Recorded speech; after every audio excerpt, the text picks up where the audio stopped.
Hello and welcome back to another edition of Eddie's Old Iron. Today I'm going to do a little bit of metal welding and fabrication. So I'm going to make a sub base for my Lister A1924, which needs a sub base because the flywheel hangs lower. So I started out, I made a top and I drilled 4 holes in for mounting the engine onto the top of it. I've kept the thread in there as 1/2 inch whitworth. Tack some 1/2 width nuts on the back. So I've got 2 side panels, that one and this one, and I've got 2 ends, that one and that one, and then here I've got 4 feet that will weld on like that on the end to bolt it down. Now I tried to keep it in with the theme of looking a little bit like an original, so I looked in the Lister book and sub bases, they looked a little bit, they've got this cut out on the side. So I'm going to tack these all together and bring you back in a minute. Right, there we go. I have my sub base tacked together so you can see roughly how it's going to look.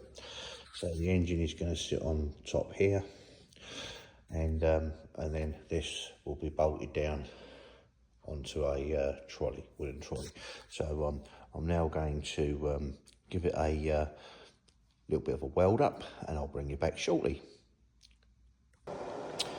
But as you can see, I've just buzzed along here, and down here.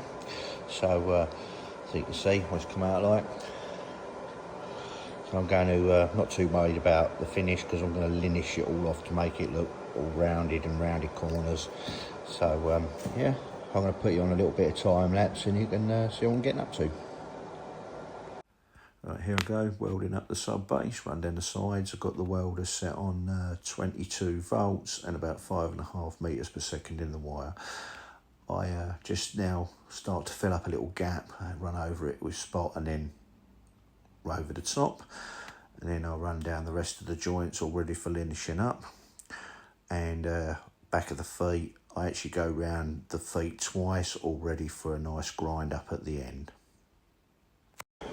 Right, so this is what I was trying to achieve, this base here, something similar to look like it, and this is how it come out. So just weld there, around there, welded the feet on. I'm going to linish them all up, so blend them in a bit. This bit here, I had a little bit of a gap here, a little bit of step in my plate that I caught with the gas torch. That's why I spot welded a bit up and then ran over the top for grinding. So that's what it came out like. So if you liked it, give us a thumbs up. Thanks very much for watching.